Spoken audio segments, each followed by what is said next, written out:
안녕하세요. 굿모닝 성공투자의 아침 김은수 앵커입니다. 자, 우리 굿모닝 성공투자의 아침에서는요. 매주 월요일부터 금요일까지 그리고 아침 6시부터 7시까지 팍스경제TV의 최고의 증권 전문가들과 함께 주식 투자에 유용한 팁을 드리고 있습니다. 자, 최근 주요 시황이나 업종 분석 그리고 종목 분석이라든지 핫한 주식 시장의 이슈를 분석을 해드리고 있습니다. 자, 주식 투자에 반드시 필요한 기초 교육부터 심화 교육까지도 진행을 하고 있는데요. 방송 내용에 대한 질문이나 방송 자료, 분석 자료가 필요하신 분들은요. 여기 하단에 나와 있는 노란통 메신저를 통해서 누구나 무료로 받아가 보실 수가 있습니다. 자, 하단의 안내와 같이 노란통 메신저를 실행하시고요. 오픈 채팅방 검색을 누른 다음 하단에 안내되어 있는 오늘 방송을 진행하시는 전문가님의 키워드를 입력하셔서 검색하시거나 만약 그게 너무 귀찮다 하시는 분들이 계실 겁니다. 자, 오른쪽 하단에 나와 있는 QR코드를 이용하시면 되는데요. 자, 스마트폰을 꺼내셔서 카메라를 실행하시고 이 QR코드를 가져다가 대시기만 하시면 바로 입장이 가능합니다. 자, 입장하셔서 방송 보고 왔어요 라고 하시면서 교육 자료 그리고 시황 자료 그리고 종목 상담까지 다 편하게 받아 가보시길 바라겠습니다. 자, 본 방송은 녹화 방송입니다. 일정 부분 시차가 있을 수 있다는 것을 감안해 주시고 시청해 주시길 바라겠고요. 자, 우리 굿모닝 성공투자의 아침에서는 팍스경제TV의 전체 증권 전문가님들 중에 수익률이 가장 좋은 메인 간판 전문가님들만 나오고 있습니다. 자, 오로지 수익률 상위 랭크자들만 이 굿모닝 성공투자의 아침에 출연할 수가 있기 때문에 우리 시청자 여러분들께 많은 도움이 되실 거다라고 믿고 있습니다. 자, 그럼 오늘 방송을 해주실 우리 전문가님 바로 만나보러 가실까요?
네, 안녕하세요. 네, 굿모닝 성공투자 아침의 칼리 전문가입니다. 네, 오늘 스타트는 그동안의 이제 오일 가격의 변동성과 상승에 대해서 그리고 앞으로의 지금 방향성에 대해서 일단은 처음 가져가 보는 시간 갖도록 하겠습니다. 자, 일단은 지금 현재 오일 일봉 차트인데 자, 최근 변동성을 본다라고 하고 전체적인 큰 그림에 대해서 일단 좀 설명을 드리면서 향후 방향성에 대해서 좀 설명을 드리고 싶은데요.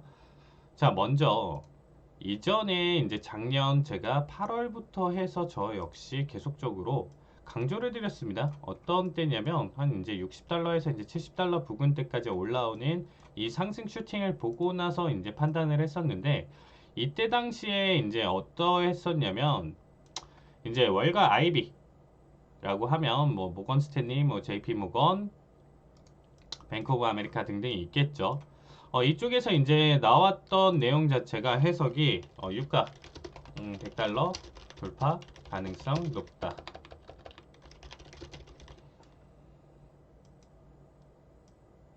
이때 당시에 이제 이러한 내용 자체 리포트가 나왔었습니다. 근데 이거에 대한 지금 근거로 얘기를 제시를 했었던 것 중에 하나가 가장 컸었던 게 이때 당시에 이제 작년 여름이었었죠. 작년 여름 때 어떻게 보면 기록적인 더위가 왔다라는 것 자체가 자, 무더위가 심했다. 이게 이제 라니냐 현상 맞죠? 네, 이걸로 해서 어쨌든 그러면 올겨울 기록적인 한파 예정으로 생각을 했었던 부분 중에 하나였었죠. 자, 그래서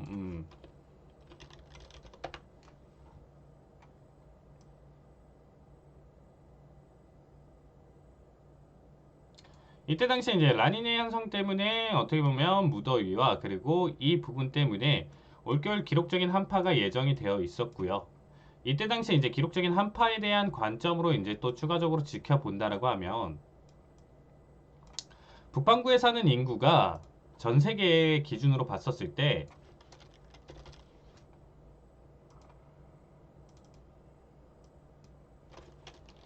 전 세계 기준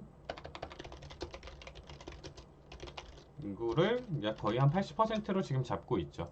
뭐 전 세계가 뭐 10억이다라고 하면 북반구에만 거의 8억 인구가 살고 있는데 그렇게 따져봤었을 때 결국에는 현재 유가의 상승은 일단은 가져왔고 이렇게 봤었을 때는 기록적인 한파가 된다? 그러면 오일에 대한 수요가 증가를 할 수밖에 없겠죠. 난방에 대한 수요가 증가를 할 수밖에 없고 전 세계 기준 북반구라는 게 사계절 기준으로 봤을 때 겨울이 찾아오는 그리고 인구의 80%가 쓰기 때문에 여기에 따라서 계속적인 상승 흐름을 가져갈 것이다라는 얘기를 드렸었고요.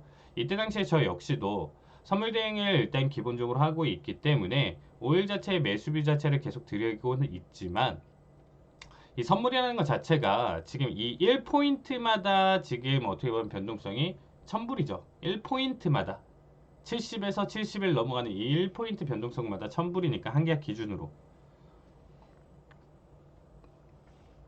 어떻게 보면 이 한 계약 기준으로 이게 1000불이니까 뭐 3포인트에서 4포인트 이 변동성도 견디기 힘드신 분들도 굉장히 많을 거예요. 그래서 리스크 그 이상까지도 떨어지고 했었을 때는 버틸 수가 없는 구조죠. 선물 자체가. 위탁증거금, 유지증거금 이렇게 지금 생각해보고 자기 자본 대비 시드랑 이렇게 좀 생각을 해봤을 때 힘드니까 여기에 따라서 이제 제가 추가적으로 추천드렸던 게 ETF를 추천드렸고요. 추가적으로 들어갈 수 있는 뭐 쉐브론이라든지 엑선모빌이라는 종목들까지도 이제 추천해 드렸었는데 뭐 지금 생각해 본다라고 하면 유가가 60에서부터 현재 가격대랑 지금 생각해 본다라고 하면 이때 추천 당시 가격대가 나쁘진 않았었죠. 만약에 이제 이 12월 초까지 해서 가격이 상승 가져가다가 낙폭 가져가는 이 타이밍에서도 들어갔어도 60달러에서 이 70달러 이 부근대에서 들어갔었을 때 굉장히 매력적인 가격이었죠. 저는 계속적으로 강조를 드렸었던 내용 중에 하나였습니다.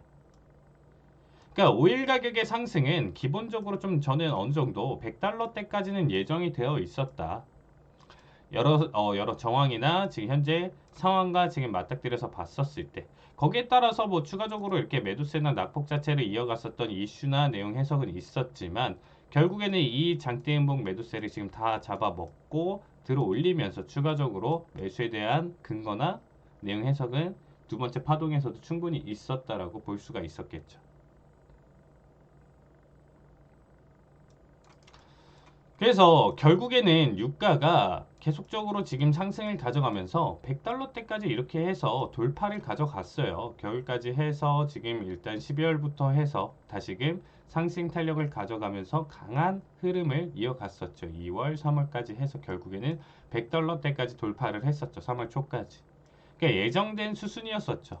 이전에도 계속적으로 이거는 제가 예측을 한 게 아니고요. 월가에서 이미 분석된 내용 중에 하나였었고 그거에 대한 근거 자체가 나와줬고 차트랑 지금 기술적 분석 해석과 더불어서 봤었을 때 충분한 지금 뭐 전고 돌파 라인대라든지 아니면 이 지금 기준봉 제가 항상 강조드리는 이 기준봉에 대한 해석으로 지금 이 자리를 잡아먹고 매수세가 나오는 이 타이밍이든지 언제든지 진입에 대한 매수에 대한 근거 자체는 계속적으로 나와줬었던 자리였다라고 봐주시면 될 것 같습니다. 어쨌든 이 100이라는 수치 자체가 한번 터치를 했었을 때는 강하게 한번 저항을 받을 수밖에 없는 자리값 중에 하나죠. 라운드 피겨라고 하죠, 여러분들. 라운드 피겨가 우리가 알고 있듯이 뭐 정수로 딱딱 떨어지는 특정 자리값, 뭐 나스닥 만, 나스닥 2만, 뭐 항생 2만, 뭐 만 5천, 뭐 이런 구간대들 의미 있는 자리값에서는 지지와 저항의 힘을 심리가 많이 작용을 하기 때문에 훨씬 더 크게 보여줄 수밖에 없는 구조죠. 그래서 어쨌든 100짜리 값까지 돌파를 했을 때 2 이상 넘어가긴 힘들 것이다 하면서 매도세를 굉장히 크게 보여줬었고, 이때부터 이제 변동성을 크게 가져갔었죠. 2월 말부터 해서. 그래서 100 이상 지금 터치는 보여줬고 2 이상 가져가긴 힘들 것이다, 이런 예측들이 굉장히 많이 나왔었어요. 그래서 여기가 고점이다라고 생각하고 여기서 매도 대응에 대한 관점을 많이 가져가셨을 텐데, 이러고 나서 지금 추가적으로 이 상승 슈팅이 다시금 나와줬는데, 이 이유는 뭐였나요? 사실상 100까지 잡아줬던 게 가장 좋았던 내용 중에 하나인데, 추가적으로 지금 3월 1일 날 지금 발생하면서 장대 양봉을 한 번 더 그리고 갭까지 뛰어가면서 매수세를 굉장히 크게 키워갔습니다. 이때 당시 상승률이 8%였고요.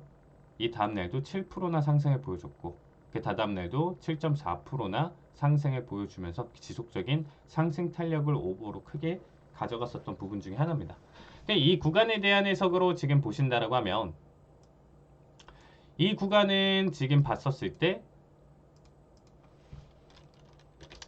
당연히 여러분들도 아시겠지만 러시아 우크라이나 전쟁 때문에 이렇게 지금 단기적으로 130달러대까지 강한 상승 탄력을 가져갔었죠. 100달러에서 충분히 저항을 가져갈 수는 있었지만 갑작스럽게 발발한 전쟁 때문에 다시금 상승 슈팅을 가져가면서 100이 고점이 아니고 130을 고점을 그리면서 단기적으로 강한 상승 흐름을 며칠 동안 보여줬었습니다. 그러고 나서 지금 낙폭을 가져갔죠. 그러고 나서 낙폭을 가져갔었고요. 자, 지금 전쟁이 지금 이 구간이었었고요. 그러고 나서 매도세를 지금 크게 보여줬습니다. 그래서 얘가 장대 음봉이 나와주고요. 얘를 기준봉으로 생각했을 때 중심가 언더에서는 돌파자리가 나오기가 힘든 구간, 이 이상 뚫어주기 힘들고 계속적으로 저항의 힘을 많이 받아주면서 지금 가장 최근 움직임이 뭐 100 초반 아니면 90 후반 뭐 이런 자리값에서 횡보 자리를 정말 길게 가져갔었던 흐름 중에 하나였습니다. 그렇죠. 얘 기준봉 흐름으로 생각을 해보셨을 때 단순하죠. 근데 조금 생각해 볼 필요가 있는 것 중에 하나가, 현재 결과가 이렇게 나왔습니다. 현재 결과가 이렇게 나왔는데, 자, 원유라는 것 자체가, 원유라는 거는 어떻게 들어가나요? 기본적으로 원유라는 것 자체는 기본적으로 전기 생산을 담당하고 있죠. 현재 시점에서는 원자력에 100% 의지하지 않거나 신재생에너지, 뭐 태양열이라든지 뭐 여러 가지 풍력, 이런 부분들에서 아직까지는 공급 자체가 100% 나라 전체를 감당할 수 있는 수준이 아니기 때문에 이쪽 관련으로 해서 뭐 원유, 가스 할 것 없이 이런 부분들이 어떻게 보면 전기 생산을 담당하려 하는 지금은 이러한 상황 중에 하나다. 근데 이 부분을 계속적으로 지금 탄소 배출이나 이런 부분들 때문에 전 세계적으로 친환경, 그렇죠? CO2 감축 뭐 이런 부분들 때문에 줄이려고는 하고 있는 모습이죠. 근데 어쨌든 전기 생산 담당이라는 게 1번이고요. 2번은 이동수단의 연료죠. 어떻게 보면 2번이 또 메이저가 될 수 있고 1번이 될 수도 있는 상황 중에 하나예요. 우리가 뭐 지금 전기차 나온다, 뭐 수소차 나온다 하고는 있지만, 결론적으로 조금 생각해 보신다라고 하면 이동수단을 끌고 갈 수밖에 없는, 그렇죠? 이동수단을 가져가면서 우리는 아직까지도 뭐 휘발유 경유차를 타고 다니면서 그게 시장의 8, 90%라 아직까지도 그 이상까지도 전 세계적으로 장악을 하고 있는 상황이죠. 그러면 이 전기 생산 담당과 이동수단의 연료인데, 그러면 우리가 전반적인 산업이다라는 거를 한번 체크를 해보자는 거예요. 산업이다라는 것 자체가 1차 가공에 대한 업체가 있겠죠. 농업이 아닌 비농업에 대한 관점으로 일단 좀 본다라고 했었을 때, 뭐 농업도 상관은 없어요. 왜냐면 뭘 재배하고 뭐 트랙터를 쓰고, 뭐 미국 같은 경우는 비행기로 농약 뿌리고 물 뿌려주고 이렇게 하기 때문에 그거 역시도 연료를 계속적으로 사용을 한다. 그럼 1차 가공에 대한 업체들이나 기업들 같은 경우면 뭐 1차 가공으로 했었을 때는 뭐 보석을 캘 수도 있고요. 아니면 특정 금속을 캘 수도 있는 거고요. 그렇죠? 이런 부분들에 어떠한 1차적인 원재료를 생산하는 그런 부분에서 뭐 산을 뚫어서 뭐 드릴을 사용을 할 수도 있고, 이런 뭐 드릴이 오일이 들어갈 수도 있고요. 직접적으로. 아니면 전기를 사용할 수밖에 없습니다. 그리고 이러한 특정 가공되지 않는 이런 원재재, 원재료 자체를 이동을 하는 것도 만만치가 않겠죠. 화물 트럭이나 이런 것들이 여기서 이동에 대한 근거로 쓰일 거고, 그 외에 나머지 중장비들이 여기서 많이 활용이 되는 거잖아요. 어떻게 보면. 이런 모든 것들이 이동 수단으로서도 연료가 사용되는 거고요. 전기 생산을 담당하는 이 부분까지도 다 포함을 돼요. 그럼 뭐 2차라고 했었을 때 이렇게 2차로 넘어가고 뭐 3차까지도 넘어갈 수 있는데, 이 자체도 운송, 사이사이에 운송이 들어갈 거고요. 이게 배로도 될 수도 있고 비행기가 될 수도 있고요. 아니면 차로도 될 수가 있는 상황입니다. 근데 이 모든 내용들 자체에서 가공이나 이동, 운송, 판단할 것 없이 그 안에서 중장비의 활용들, 그리고 어떤 특정 뭐 창고가 될 수도 있고요. 공장이 될 수도 있고, 여기서 사용되는 모든 것들이 전기 아니면 연료가 계속적으로 사용이 되겠죠. 그러니까 큰 그림으로 보신다라고 하면 모든 산업 가공을 하면서 1차, 2차, 뭐 3차 완성품이 되는 과정과 이 사이사이의 운송과 다 따져본다라고 하면 결국에는 이 원유라는 가격 자체가 우리가 지금 생산하고 인건비 빼고 뭐 빼고 다 가져갔었을 때 정말 많은 부분을 차지한다라고 지금 보시면 될 것 같죠.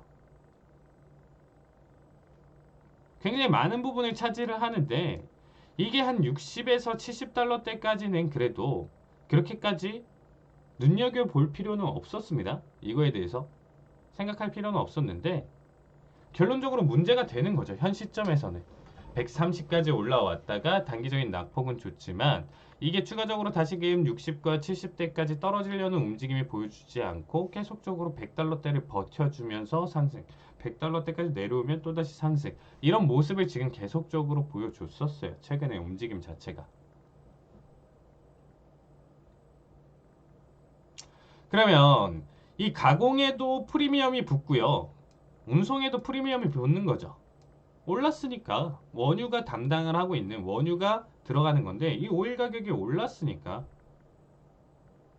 그럼 이 가격들의 프리미엄이 붙는데, 이것들을 기업들이 그냥 자선 사업가도 아니고 이걸 기업들이 부담을 할까요? 기업 입장에서 본다라고 하면 여러분들이 그냥 뭐 마진을 내는 구조들이 여러 가지가 있겠지만, 기본적으로 뭐 인건비가 있겠죠. 그리고 뭐 자재비, 재료라고 할게요. 재료비 뭐 있을 거고, 그 외에 지금 얘기하는 이동, 운송비가 있을 거고요. 가공비가 있을 거고요. 뭐 여러 가지가 이제 담당을 하면서 여기서 이제 빠지는데, 여기서 이제 운송과 뭐 가공이나 이쪽에서 프리미엄이 이제 엄청 붙게 되는 거죠. 결국에 원유가 올랐으니까 얘네도 원래는 운송이 2,000원이면 됐던 게 지금 2배의 원유 가격이 올랐으니까 2,500원, 3,000원으로 지금 늘어진 상태인 거죠. 그렇죠? 뭐 가공도 똑같고. 그럼 이거를 기업이 온전히, 만약에 우리는 자선 사업가다 하면서 이 프리미엄을 기업이 다 떠안으면서 원래 2,500원까지 자재가 올랐는데 우린 그냥 2,000원에 팔래 하면, 얘네는 이전보다도 500원을 손해보면서 파는 거죠. 그럼 이게 다 어떻게 되나요? 실적에 들어갈 것이고, 기업 실적인가 마진율과 이런 부분들이 판단이 되면서 결국에는 큰 기업일수록은 주가가 악화될 것이고, 주가가 악화된다라는 것 자체가 계속적으로 기업의 투자나 상승에 따라서 걸림돌이 될 수밖에 없으니까 인건비를 줄이든 이런 식으로 여러 가지 조절을 할 수밖에 없겠죠. 기업 입장에서는. 그러니까 악순환이 반복된다라는 거예요. 원유의 프리미엄만 붙었어도, 근데 뭐 여기서 이 재료비라는 것 자체가 뭐 2차, 3차는 뭐 가공, 지금 현재 뭐 산업 원자재나 이런 가격들도 같이 올랐었기 때문에 얘네도 추가적으로 지금 프리미엄이 붙어 있는 이 현 상황 속에서 이 오일 가격의 지금 상승 자체를 온전히 기업이 맡을 수 있다? 이건 아니다라는 거예요.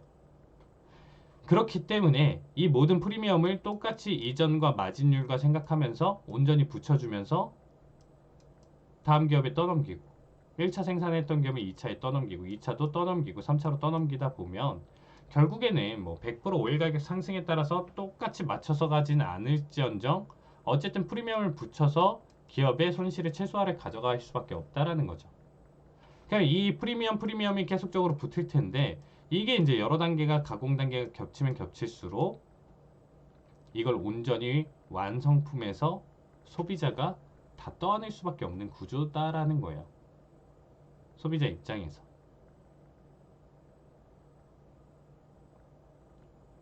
그래서 결국에는 현재 지금 발생하고 있는 이 인플레이션을 줄이는 단계가 여러 가지 과정은 있지만 저는 가장 근본적으로 생각하는 거는 이 원유 가격의 하락을 의미 있게 봐야 된다. 이게 90 초반 아니면 80대까지만 떨어준다라고 하면 지금 연준 아니면 미 정부 뭐 할 것 없이 전 세계적으로 딱 원하는 지금 현재 레벨 수준의 인플레이션이 딱 도달을 할 거예요. 제 생각은 그렇습니다. 그러니까 원하는 목표치 인플레이션 지금 잡아주고 그 지금 현재 물가지수 수치랑 이런 것들을 맞춘다라고 하면 이 영향이 가장 커요.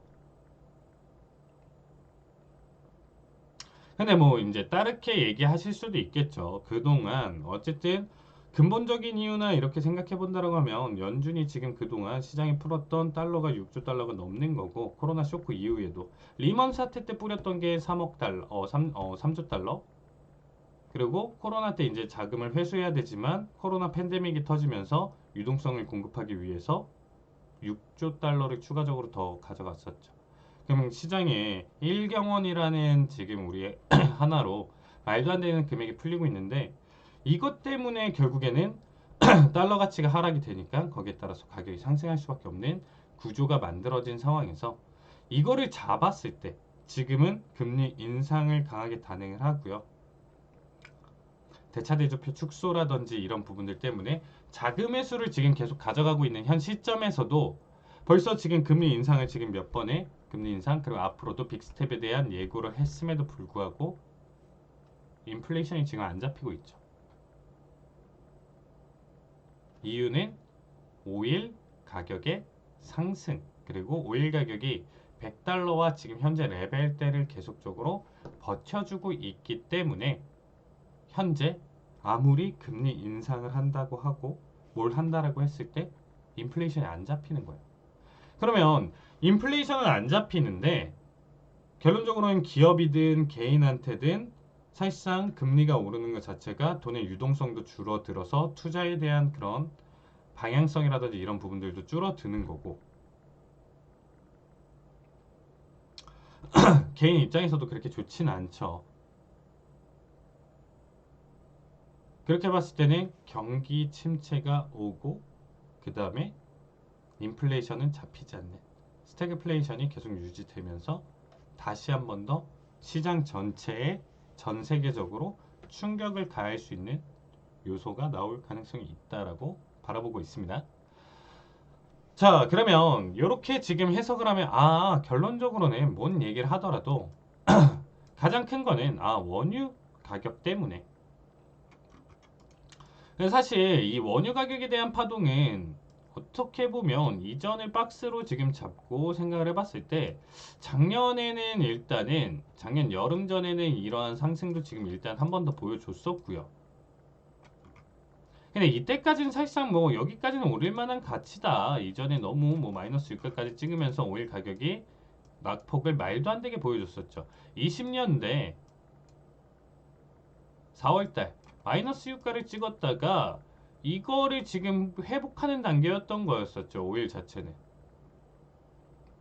그래서 60에서 70까지 올라오는 정도는 그냥 바라볼 정도였는데 이 박스를 지나고 나서 다시금 고점 가져가는 이 타이밍에서는 미국이든 연준이든 컨트롤을 저는 좀 했어야 됐다고 생각하고 있습니다.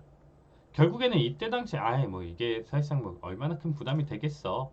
그래서 한 번 더 충격 주고 뭐 봤잖아. 오일 가격은 여기서 떨어지고 이렇게 해서 뭐 여기까지는 바라본다라고 했었을 때 저는 이것까지 바라보고 만약에 여기서 이제 한 번 더 장치라든지 이런 부분들이 좀 강하게 앞에서도 강하게 좀 보여줬으면 좋았을 것 같고요.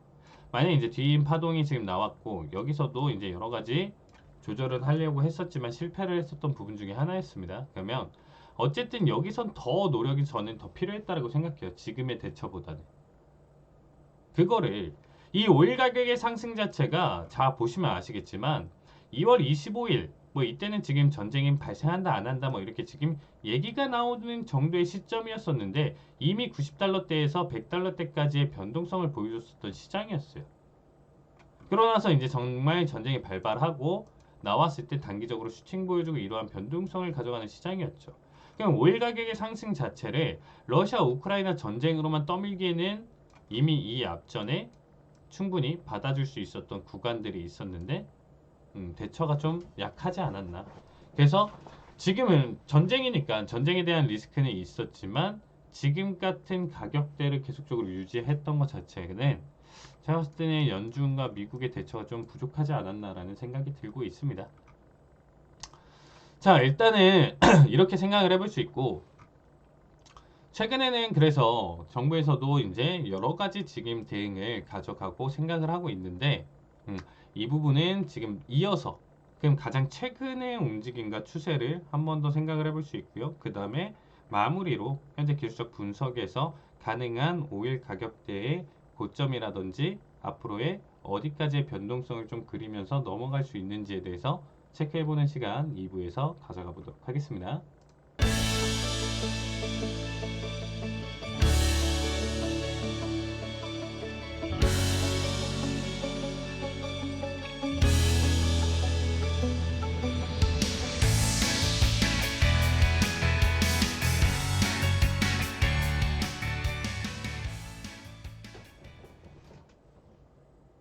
네, 2부 마저 진행하도록 하겠습니다. 자, 앞에서 일단 또 다시 한번 조금 간단하게 총 정리하면 원유 가격의 상승, 그리고 라니냐 현상 때문에 이미 지금 100달러대까지의 상승을 이미 이전부터 21년 여름 때부터 이미 좀 예측이 됐었던 분석 중에 하나였었고요. 거기에 따른 대처나 준비가 좀 미흡하지 않았나. 결국에는 원유 가격 100달러대까지 돌파하고 거기에서 추가적으로 러시아 우크라이나 전쟁 때문에 130달러라는 지금 강한 상승을 단기간에 보여줬었던 원유 가격 중에 하나였었죠. 이때 당시에 그러고 나서 지금 판단을 해봤을 때 모든 산업과 기업들의 생산과 운송과 모든 가격들의 프리미엄이 붙고 있고 지금 뉴스를 보시면 아시겠지만 거기에 따라서 운송이라든지 이런 부분들 파업 뭐 얘기까지도 지금 나와주고 있는 상황이죠. 우리나라 자체도 지금 힘들어하고 있는데 전 세계적으로 지금 다 비슷한 흐름이다. 그래서 이 인플레이션을 잡기 위해서 노력을 지금 많이 하고 있고 결국에는 공격적인 금리 인상과 내용 해석이 계속적으로 나와주고 있지만 쉽게 잡히진 않고 있는 현재 상황입니다.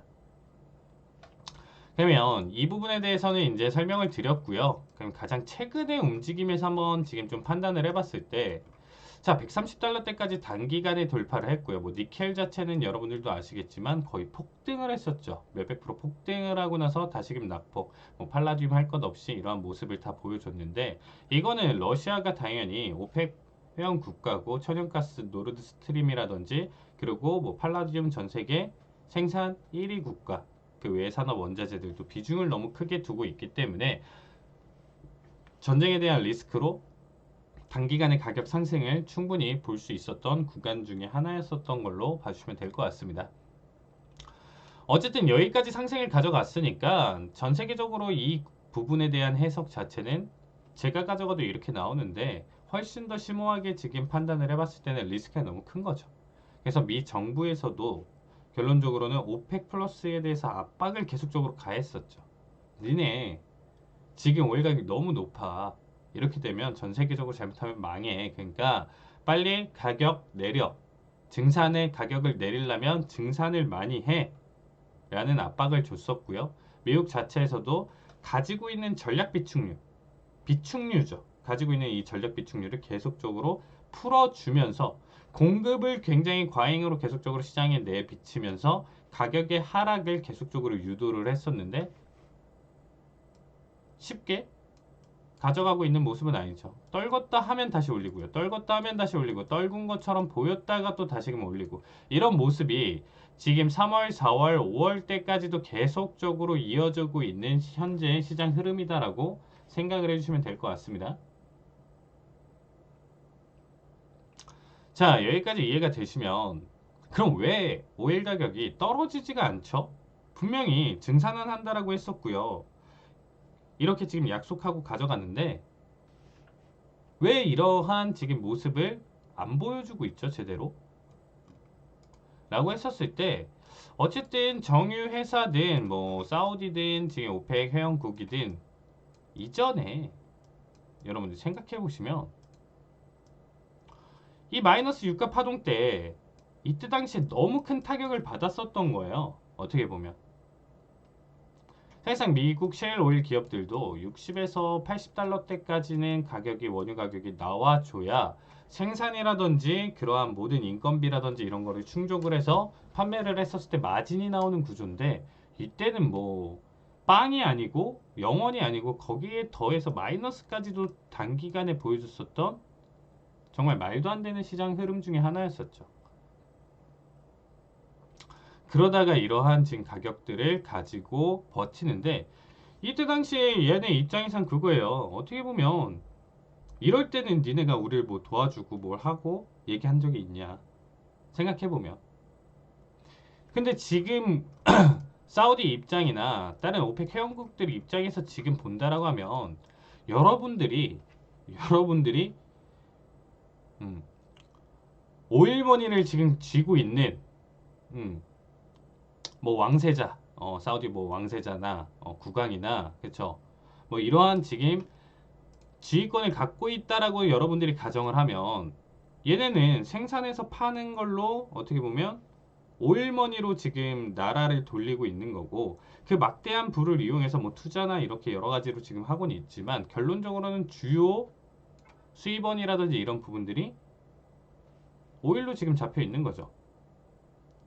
그 현재 지금 이 가격대를 얘네가 즐기고 있겠죠. 어떻게 보면 얘네 입장에서는 여러분들이 판매하고 우리는 땅만 파도 오일이 나오는데 이 가격대가 뭐 예전에 마이너스도 가고 뭐 20달러 30달러 때까지 갔었는데 뭐 지금 130 110 뭐 이런 가격대를 지금 받고 있는 현재 상황에서 본다라고 하면 쉽게 사실상 속마음으로는 증산하고 싶은 마음이 없겠죠.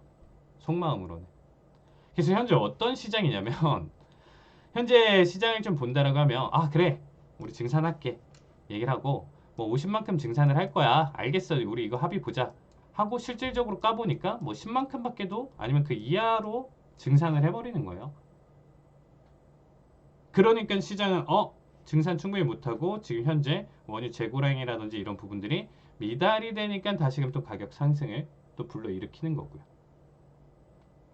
약속은 하지만 이행을 하지는 않았던 거예요. 약속했다? 그래서 오일 가격 떨어지겠네 하고 매도세가 나오다가 막상 까보니까 아니네 다시 올라가고 이런 시장이 지금 반복인 거죠. 그러면 미국 셰일오일 입장에서 그러한 기업들 입장에서 정말 시추 작업서부터 모든 가공과 모든 운반과 이거를 담당하는 미국 기업 자체에서 지금 바라봤을 때 이거 하기 전에 그러면 이런 오펙 회원국들은 잘 생각해 보세요. 여러분이 사우디 왕자라고 생각해 볼게요. 사우디 왕자라고 판단을 해보면 지금 가격대가 굉장히 즐거운 거고 현재 전 세계적인 동향이 어떤가요?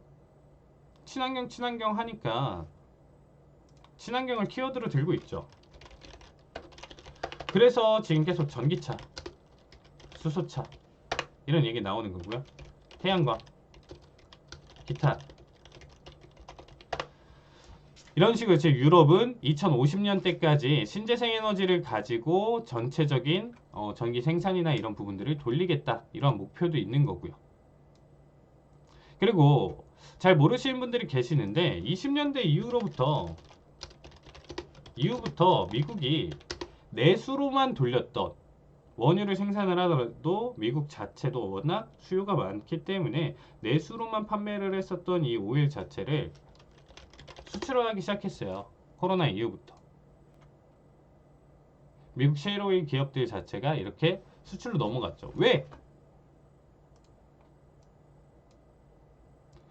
왜냐면 지금 현재 러시아, 우크라이나도 있고 여러 가지로 지금 봤었을 때 부족한 지금 국가들의 도움을 준다는 명목도 있고 이렇기 때문에 수출을 지금 가져가는 거예요. 그러면 이 오펙 입장에서는 정말 신흥 강자로 볼 수 있는 게 새로운 미국인 거고 2050년까지 지금 바라본다라고 하면 정말로 완벽하게 대체제가 나와준다라고 하면 더 이상 오일의 가격이라든지 이런 부분들이 많이 메리트가 떨어지겠죠. 그때까지 이제 모든 게 대체가 된다라고 하면 정말로. 그러면 얘네는 입장에서 본다라고 하면 지금 현재가 가장 오펙 회원국들한테는 호황기고 즐길 수 있는 건데 무리하게 증산을 막 가져가고 증산을 한다는 것 자체는 뭐 투입 장비라든지 시추 장비라든지 이런 부분들을 훨씬 더 투자를 많이 해서 가져가야 되고 뽑는 양을 단기간에 증가를 시켜야 되는데 이러한 행위 자체가 가격을 다운시킬 수 있는 요소를 알면서도 무리하게 할까요? 안 하겠죠. 전 세계 경제가 어쨌든 나만 잘 먹고 산다. 그럼 되는 거 아니냐? 우리 먹고 사는데 문제 없고 아무리 뭐 지금 인플레이션 폭등하고 넘어가도 우리는 버는 돈이 훨씬 더 많기 때문에 이것 때문에 그래 인플레이션 상승보다는 지금 오일 가격 상승과 이걸로 인해서 수익 볼 수 있는 게 훨씬 더 많은데 왜? 라는 게 생기겠죠. 그러면 오펙 회원국도 이렇게 생각할 거고요. 미국 셰일오일 업체에서도 지금 좀 생각을 해본다라고 하면 지금 현재 구간 가장 최근의 움직임을 좀 생각을 해보시면 가장 최근에 어제자였어요. 제 기준으로. 그쵸? 어제자도 어떻게 보면 이때가 원유 재고량 발표였습니다.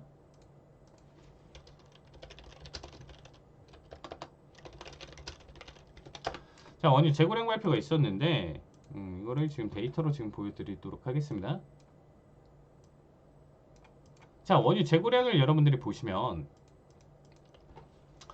자, 원유 재고량 증감 별 3개짜리 6월 8일날 기준으로 지금 보시면 이때 당시에 예상치는 마이너스를 생각을 했었고요. 이전치는 또다시 이게 뭐 전주비가 될 수 있고요. 그쵸? 이전치랑 지금 생각해봤을 때 증감의 퍼센트인 거죠. 만약에 실질적인 그냥 재고 자체를 바라봤었을 때는 마이너스가 나올 수가 없는 거니까. 그래서 어떻게 보면 상대값이긴 한데 마이너스를 생각했는데 오히려 플러스가 나왔어요. 재고가 많네. 예상했던 것보다 많다. 우리가 일반적으로 해석할 수 있는 거. 그러면 재고량이 증가했다라는 거는 가격이 하락될 수 있는 요소니까 그럼 여기서는 떨어지겠네가 아니고 강하게 또 들어 올렸어요. 발표 자체가 긍정적으로 나왔는데 되려 가격이 또 추가적으로 상승한다. 이거는 어떻게 보면 일반적인 여러분들 해석과는 상반된 얘기 중에 하나겠죠.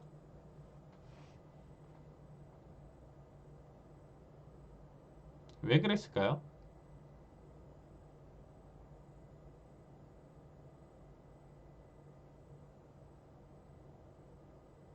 이거에 대한 이유는 사실상 뭐 지금 추세가 매수세니까 뭐 이런 재고량 발표를 이기고 그냥 달려가는 거 아닌가요? 뭐 이런 해석도 가져갈 수도 있는 거고요.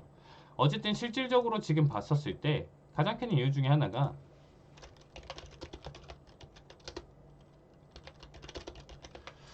미국 셰일오일 기업 지금 미국 전체적으로 봤었을 때 미국 전체를 기준으로 봤을 때 지금 재고가 없대요. 오일 재고가 없는 상황입니다. 왜? 아까도 말씀드렸던 것처럼 러시아 때문에 러시아에 의존을 하고 있는 나라들한테 지원을 해줄 것이고 뭐 그걸 판매로 하겠죠. 뭐 공짜로 자선업체도 아니고 그리고 뭐 자국 내 수요도 많이 증가하고 이런 모습들이 지금 계속 유발되고 있으니까 결국엔 미국 혼자 커버를 하기 위해는 그 외에 오펙에다 압박을 줬지만 얘네도 추가로 지금 원하는 증산만큼 못 가져가고 있고 그래서 아예 여기에서 재고가 지금 바닥나 있는 상태인 거예요.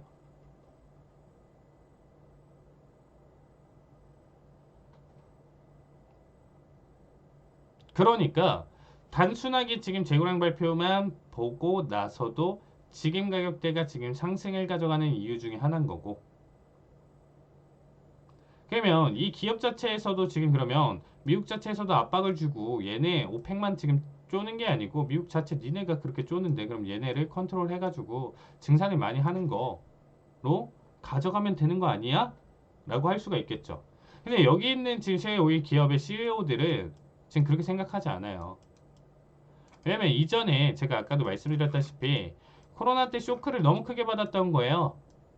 이때 당시에 우리 마이너스 유가 나오면서 어떻게 보면 전체가 파산을 할 정도로 답이 없었던 시장인 거죠. 결국에는 파고 2월 팔고 넘어가도 인건비도 안 나오는 상황이고, 원래는 모든 작업이 통틀어서 오일 가격이 60에서 80 사이로 들어와야 마진율이 원하는 대로 나와주고 있는 형태인데 그게 안 나왔죠. 이때 당시에 그래서 이때 충격을 먹고 가져갔었던 기업들은 결론적으로 계속적으로 단기적인 수익과 내용만 가져가는 모습을 가져가고, 어떻게든 단가, 생산할 수 있는 단가 자체를 최대한 낮춰가지고 단기적인 수익을 배당으로 돌리는 형태를 많이 취했다라고 해요. 이때부터 계속 트렌드가 돼서. 그런 상황 속에서 얘네도 리스크를 감안해가지고 지금 증산을 하고, 증산을 한다라고 하더라도 결국에는 오일을 지금 현재 인플레이션을 잡기 위해서 나라 자체 전 세계적으로 계속 노력을 한다는 자체는 결국에는 이 원유 가격 잡기를 계속적으로 할 텐데, 그럼 우리는 시추 뭐 할 것 없이 생산량 증가하고, 우리가 뭐 예전에 뭐 예시로 든다라고 하면 뭐 꼬꼬면 뭐 이런 거 아니면 허니버터칩 뭐 이런 거를 뭐 좀 얘가 조금 이상하지만 간단하게 좀 얘기를 드리면, 얘 자체도 뭐 불티나게 팔리고 이렇게 해가지고 그냥 없어서 못 팔고 해가지고 이러면 뭐 계속적으로 이 가격대의 수요가 계속적으로 증가할 거니까 증산 엄청 많이 했는데 결국에는 문 닫았죠. 그러니까 얘네 입장에서도 그냥 간단히 생각해 보면 시추랑 이런 뭐 장비가 뭐 1, 2억짜리 값도 아닐 거고, 뭐 투자하고 그거를 가져간데 뭐 몇천억 단위 아니면 그 이상까지도 들 수도 있는 건데, 이거를 다 완비하고 지금 현재 뽑아내면서 이 가격대를 계속적으로 유지해서 받는다라고 하면 얘네 입장에서는, 기업 입장에서는 할 만한 투자예요. 근데 되려 이런 증산이나 투자를 많이 함에도 불구하고 가격이 계속적으로 떨어지는 형태로 가져간다라고 하면 무리하게 가져갈까요? 저라면 CEO 리스크는 그렇게 바라보진 않겠죠. 그러면 이런 모든 것들을 지금 통틀어서 봤었을 때 워렌 버핏이 이거에 대한 해안을 놓고 결국에는 110달러 때부터 이제 투자를 가져갔었는데도 아직까지도 지금이 저점이다 이렇게 하면서 지금 어떻게 보면 왕창 투자를 하고 있는 거죠. 이쪽 기업에.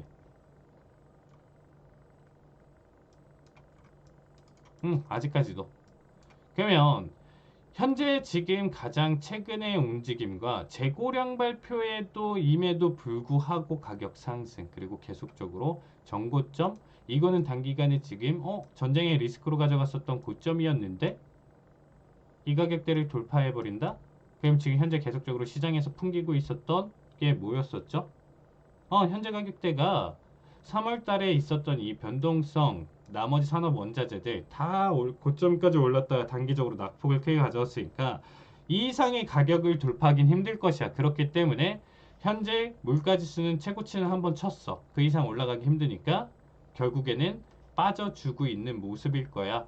그래서 결국에는 시장은 다시금 환호를 하면서 반등을 가져갈 수 있어. 이게 지금 해석인데 그 해석과는 지금 좀 맞진 않죠. 결국에 얘가 뚫어버리면 130 이상 뚫어버리고 넘어간다라고 하면 현재 레벨 때도 지금 높아졌고요. 지금 상황에서 지금 체크를 해본다라고 하면 길석 분석으로 지금 가져갔었을 때 이전의 고점과 지금 단기적으로 낙폭, 그리고 한 번 더 최저점을 기준으로 봤었을 때 382 자리값까지 지금 반등 주다가 또 낙폭, 그러고 나서 전고를 깨면서 넘어오는 상승 추세가 나왔죠. 이게 뭔가요? 여기를 기준으로 가져갔어도 상관은 없습니다. 여기를 봐도 상관은 없고요. 여기를 봐도 상관은 없는데 어쨌든 지금 현재 뭐 3바닥 그 이상의 바닥을 다져주고 올라가고 있는 거죠. 그러면 패턴상 보통 쌍바닥만 되더라도 강한 상승인데 현재 구간대 이런 식으로 전고를 돌파하면서 넘어간다라고 하면 최소적으로 지금 기술적 분석 해석과 내용만 더불어서 본다라고 하면 현재 126, 125까지 상승에 대한 관점은 충분히 있는 거고요. 여기에 더해서 38이 자리값에 대한 눌림 자리는 제가 지금 이 하모닉 패턴도 지금 간단하게만 설명드리는 거예요. 이 이상의 지금 뭐 검산이라든지 내용 자리값 마디값은 세 가지 지금 조정이 되어 있는데 가장 간단하게 여러분들 가시적으로 지금 표현을 할 수 있는 자리값이라고 봐주시면 좋을 것 같고요. 얘 같은 경우는 여기서도 만약에 추가 상승 탄력을 가져가면서 맥시멈으로 본다라고 하면 135, 지금 현재 136, 135까지도 상승을 더 이어갈 수 있는 자리. 그러니까 126, 125, 126짜리를 깨고 탄력을 한 번 더 보여준다라고 하면 정말로 가져갔을 때는 135까지도 저는 그려지는 기술적 분석이라고 보고 있고요. 여기서 지금 현재 월가 아이비드, 월가 아이비에서도 지금 나와주는 게 140달러예요. 요즘 계속적으로 오는 곳에서 지금 원유 140달러대까지 간다. 이전 130을 돌파하면서 넘어갈 가능성이 있다. 이전에도 100달러대까지 간다 했을 때 정확하게 예측대로 맞았죠. 현재 123, 120 레벨대에서 지금 바라본다라고 하면 지금 탄력은 확실하게 받아주면서 올라가는 정배열의 추세가 확실히 잡혀 있기 때문에 가능성으로 봤었을 때는 충분히 보여줄 수 있는 내용 중에 하나죠. 여기서 어차피 언젠가는 떨어질 일만 남고 이거 가격을 조정하기 위해서 압박을 굉장히 가져갈 거예요. 그래서 어쨌든 이 단기 가격 상승과 이 기간값을 최대한 늘리기 위해서 오펙 회원국이라든지 미국 셰일오일 기업들이라든지 이런 부분들은 눈치만 주면서 사실상 원래는 전 세계의 내용과 해석으로 본다라고 하면 가져가는 게 맞는데 어떻게 보면 내 입속 챙기기 바쁜 거죠. 현재 지금 시장에서 본다라고 했었을 때. 그러면 이 부분과 내용과 해석으로 본다라고 하면 저는 충분히 이 가격대 135, 140까지는 조금 힘들 가능성이 있어요. 그 전에 한번 떨굴 가능성이 있다. 그래서 135에서 한번 크게 한 번 더 잡혀주지 않을까. 지금은 추세가 발생하고 있고 일단은 126, 한 번 더 뻗으면 135까지 보여줄 수 있는 시장 해석으로 봐주시면 좋을 것 같습니다. 자, 정말 자, 지금 바라봤을 때 이런 모습들이 지금 계속적으로 연출되니까 여러분들이 지금 증시를 바라봤었을 때는 결국에는 지금 뭐 상승을 계속적으로 가져갈 만한 요소, 내용 해석이 많이 떨어져요. 근데 결국에는 이 증시라는 것도 현재 구간대 상승과 하락을 지금 반복을 하고 있는데 결국에는 여기도 기술적 반등을 정확하게 찍고 넘어가는 자리값 중에 하나니까 해석으로 본다라고 하면 얘 역시도 추가적으로 상승에 대한 자리값으로 본다라고 하면 지금 우리가 썸머랠리라고 하고 있는 이 하반기에 지금 가져가는 한 근 3달 동안 6월, 뭐 7월, 8월, 9월 때까지 해서 잡힌다라고 하면 오히려 되려 이제 아무리 오일 가격이 지금 오르고 다른 게 이제 불안한 요소가 지금 가져간다라고 하더라도 상승에 대한 관점은 더 남아 있다라고 봐주시면 될 것 같습니다. 이 이상 못 올라가고 결국엔 낙폭 줄 때 전저점 밀고 넘어오면 여기서부터는 국내 증시, 뭐 전 세계 증시 할 것 없이 패닉셀이 올 가능성이 굉장히 크다라고 생각해요. 그래서 지금은 그래도 국내 증시든 해외 증시든 좀 바라볼 수 있는 좋은 구간이고 이후에 내용 자체는 다시 한번 제대로 된 하락장으로 좀 넘어가는 관점에서는 한 번 더 언급드리도록 하겠습니다. 자, 오늘은 좀 오일에 대해서 지금 현재 내용과 앞으로의 좀 전망에 대해서 좀 설명하는 시간 가져봤고요. 네, 다음 주에 뵙겠습니다. 네, 감사합니다.